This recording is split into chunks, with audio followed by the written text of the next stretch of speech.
काय आणले माझ्यासाठी? तुझ्यासाठी वडापाव आणले आणि पाणीपुरी. होय का? पकोडा तर आणणार होतो, पकोडा भेटला नाही तर पाणीपुरी आणली. पाणीपुरी तिथं जाऊन खाल्ली असते ना आपण पाणीपुरी.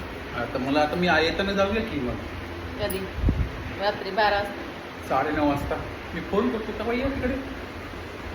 तुम्ही येत नाही लवकर, तसंच म्हणता. काय करू? उशिरा येता. नाही बाबा लवकर आम्ही म्हणून तर नाश्ता करत जात नाही मी. म्हणून तर 9:30 वाजता निघतो मी. मग आता हे काय आणले मग तुम्ही आता? दाखवा बरं काय. हे काय पाणीपुरी आणली?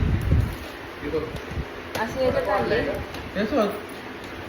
हे बघ अरे वा, छानच आहे हो पाणीपुरी. पाणीपुरी पाणीपुरी पाणीपुरी पाणीपुरी पाणीपुरी. वाव. पाणीपुरी आणले ते काय रगडा. बाई हे वडापाव आणले. भरपूर काय काय आणले हो.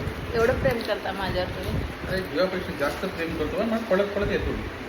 होय, उगाच काय पण. फक्त एक आहे की तुला कुठे घेऊन जायला होत नाही, मला टाइम भेटत नाही, बस एवढं. खरं? नुसतेच माझ्याकडे. खरं खरं सांगा. खरं खरं सांगतो बाबा. खरं. मी चाललो आता, मला खुशी झाली. बघितलं असं करता तुम्ही? अरे काय असं करतो हो यार? ना, लगेच पळायचं बघत अरे असं. तो फोन नाही, त्याला पाठवलं तर डिलिव्हरी करायला तर 2 तास लावला यायला. सांगतो की ट्रॅफिक आहे, चालत आहे ना. बरं बरं, ठीक आहे, चालेल. या तुम्ही वडापाव खायला, पाणीपुरी खायला. बघा आणले मस्त पाणीपुरी आणि वडापाव. चला, मी तर खाते पाणीपुरी, तुम्ही खा.